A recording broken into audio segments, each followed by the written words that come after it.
था कि बाबर आजम और रिजवान जो है वो T20 स्क्वाड में नहीं होंगे। अब ये जो T20 स्क्वाड की टीम अनाउंस हुई है, इसमें तो मुझे क्लियर नजर आती है कि दो फ्रेंचाइजीज ऐसी हैं, ठीक है, सिर्फ उन्हीं के लड़के आ रहे हैं टीम के अंदर, बस सिर्फ उन्हीं के लड़के, ज्यादातर उन्हीं के लड़के टीम के अंदर हैं। और आप सबको पता है मैं कौन सी दो फ्रेंचाइजीज की बात कर रहा हूँ, ठीक है, जो दो सिलेक्टर बैठे हुए थे, ठीक है, इनका जिन फ्रेंचाइजीज से ताल्लुक है, सिर्फ वही ज्यादातर प्लेयर जो है वही टीम के अंदर आ रहे हैं, ठीक है। उसकी वजह यह है कि मेरा इनसे सवाल ये है कि अब्बास अफरीदी का क्या कसूर है? क्या अब्बास अफरीदी T20 में बुरी बॉलिंग कर रहा था? अब्बास अफरीदी टीम में क्यों नहीं है? उसको हटा के वसीम जूनियर को टीम में डाला गया, क्या तीर मारा हुआ जी? क्या इतनी परफॉर्मेंसेस दी हुई है? कुछ प्लेयर्स के लिए परफॉर्मेंस काउंट हो रही है, कुछ प्लेयर के लिए परफॉर्मेंस काउंट नहीं हो रही। अच्छा, दूसरी चीज ये, मैं आज एक चीज ये बताऊं आपको कि ट्राई नेशन जो सीरीज है ना, अफगानिस्तान, UAE और पाकिस्तान की, इसमें तो पाकिस्तान को जीतना चाहिए ये टूर्नामेंट। सूर्य कुमार यादव, इनका नाम लेते ही आंखें बाहर आ रही हैं। डर सा लगने लगता है कि इन 5 में से कोई 2 चल गए ना तो तुम्हारे टेपी है हारिस रऊफ, शाइन को उठा लेना। और दूसरी बात, इंडिया के लिए ब्रेकिंग न्यूज भी है और गुड न्यूज भी है। हारिस रऊफ को भी सिलेक्ट कर दिया गया है। इरफान खान न्याजी जैसा पावर हिटर मौजूद नहीं है, हारिस रऊफ को रखा गया है। हारिस रऊफ को रखना ही नहीं था।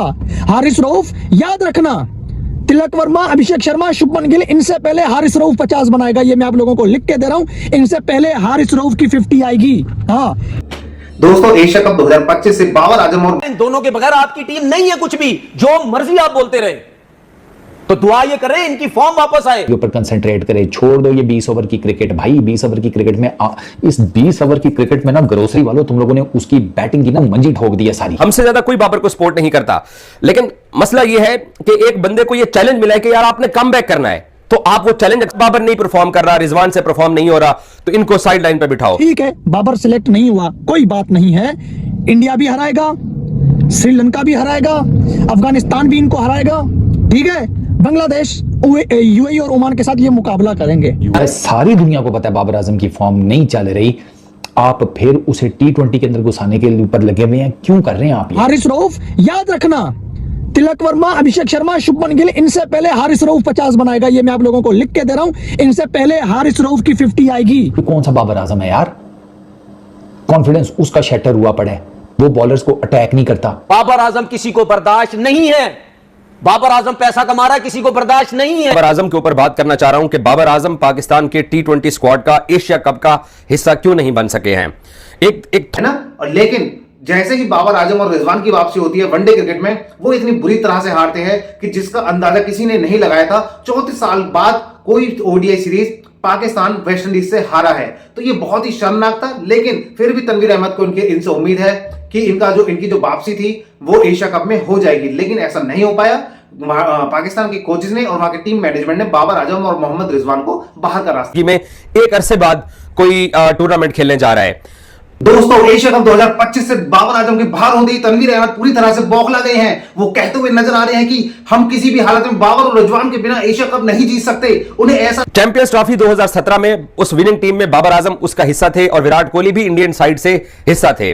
अभी जो रिसेंटली अमेरिका और वेस्ट इंडीज के अंदर 2024 का T20 वर्ल्ड कप हुआ, उसमें भी रोहित शर्मा, विराट कोहली भारतीय टीम का हिस्सा थे, रिजवान और बाबर पाकिस्तानी टीम का हिस्सा थे।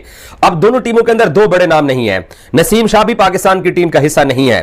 तो बाबर आजम ने 2021 का T20 वर्ल्ड कप खेला, 2022 का एशिया कप भी खेला, 2022 का T20 वर्ल्ड कप भी वो टीम को फाइनल में लेके पहुंचे, फिर 2023 का एशिया कप, फिर 2023 का वनडे वर्ल्ड कप, फिर 2024 का जो T20 वर्ल्ड कप था वो भी बाबर आजम खेले, फिर 2025 की चैंपियंस ट्रॉफी भी बाबर आजम और रिजवान पाकिस्तान के स्क्वाड का हिस्सा थे।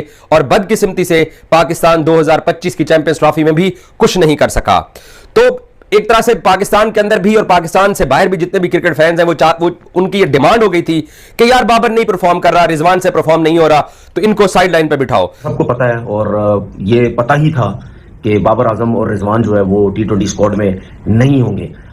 अब ये जो T20 स्क्वाड की टीम अनाउंस हुई है, इसमें तो मुझे क्लियर नजर आती है कि दो फ्रेंचाइजीज ऐसी हैं, ठीक है, सिर्फ उन्हीं के लड़के आ रहे हैं टीम के अंदर, बस सिर्फ उन्हीं के लड़के, ज्यादातर उन्हीं के लड़के टीम के अंदर हैं। और आप सबको पता है मैं कौन सी दो फ्रेंचाइजीज की बात कर रहा हूँ, ठीक है, जो दो सिलेक्टर बैठे हुए थे, ठीक है, इनका जिन फ्रेंचाइजीज से ताल्लुक है, सिर्फ वही ज्यादातर प्लेयर जो है वही टीम के अंदर आ रहे हैं, ठीक है। उसकी वजह यह है कि मेरा इनसे सवाल ये है कि अब्बास अफरीदी का क्या कसूर है? क्या अब्बास अफरीदी T20 में बुरी बॉलिंग कर रहा था? अब्बास अफरीदी टीम में क्यों नहीं है? उसको हटा के वसीम जूनियर को टीम में डाला गया। क्या तीर मारा हुआ जी, क्या इतनी परफॉर्मेंसेस दी हुई है? कुछ प्लेयर्स के लिए परफॉर्मेंस काउंट हो रही है, कुछ प्लेयर के लिए परफॉर्मेंस काउंट नहीं हो रही।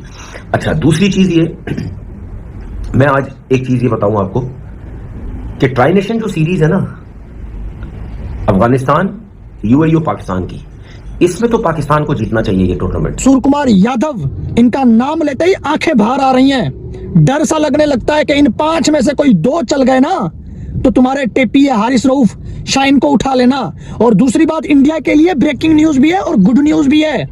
हारिस रऊफ को भी सिलेक्ट कर दिया गया है। इरफान खान न्याजी जैसा पावर हिटर मौजूद नहीं है, हारिस रऊफ को रखा। जहां पर सलमान अली आगा को बनाया है पाकिस्तानी टीम का कप्तान, वहीं रिजवान और बाबर आजम को एशिया कप T20 से निकाल दिया है। और ना जाने वो कब वापसी करेंगे भी नहीं करेंगे। उनका प्रदर्शन इतना खराब रहा है कि उन्हें निकाल ही दिया गया है और दोनों को ही निकाला है।